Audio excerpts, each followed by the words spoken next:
তোমার কোনো আপত্তি নেই তো? না না, আমার কেন, আমার যন্ত্রও রেডি। গোসাই কাকা, কাল আমার যা অপমান হয়েছে না তুমি ভাবতে পারবে না। আসলে মা মরা মেয়ে তো আমার, ছোটবেলা থেকে নানা পদে রান্না করছে। 8 রকম শুক্তো রান্না করতে পারে, বুঝছো?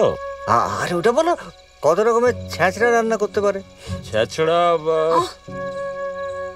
ওনাকে তোমরা একটু খেতে দাও না। হ্যাঁ সেই খাই।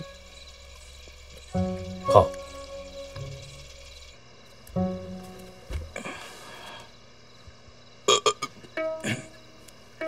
পা তুলে বসো না, পা তুলে। না না, এই না পান। হ্যাঁ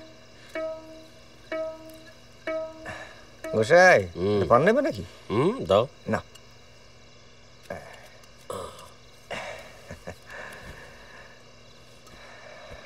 ভাবছি এবারে পুরীটাকে একটা ভালো জায়গায় নাচ শেখাবো।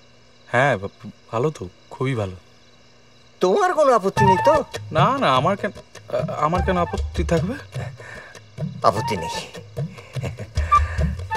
বুড়িমা, এটা নাচ দেখিয়ে দেন মা। হ্যাঁ সেই ভালো, আমার যন্ত্রও রেডি। গোসাই কাকা রেডি? সোহাগে চাঁদ বদনী আই গোসাই কাকা। নাচো তো দেখ। শুনো না তুমি, গাইবো না? এটা কি স্টেজ নাকি যে আমাকে এখন নাচতে হবে? না না, স্টেজ কেন হবে, ওই একটু 2-3 মিনিট একটু। দেখো দেখো বাবা, সারাদিন রান্না বান্না করে ভরা পেটে অমন করে নাচা যায় না। চেক না করে আমি যেটা বলছি সেটা করো। আমি আসমাদের বাড়িতে যাচ্ছি, আমার একটু দরকার আছে। আরে এত রাত্রে তুই শোন বুড়ি। কি চলে গেল?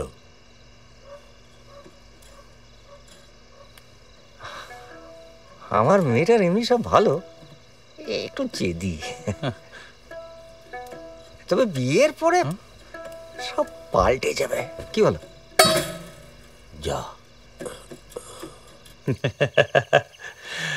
আসলে নির্মলদা এই ছেলেটার সঙ্গে তোমার বিয়েটা দিতে চান। তুমি হাসছো? কাল আমার যা অপমান হয়েছে না তুমি ভাবতে পারবে না। ওই লোকটার সামনে নাকি আমাকে নাচতে হবে। তারপর নাকি ওই লোকটা। শোনো শোনো শোনো শোনো, 18 হওয়া পর্যন্ত ওরা কিছু করতে পারবে না।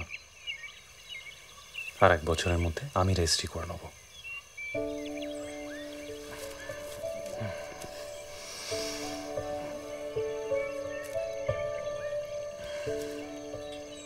তুমি শুধু আমার সামনে নাচবে।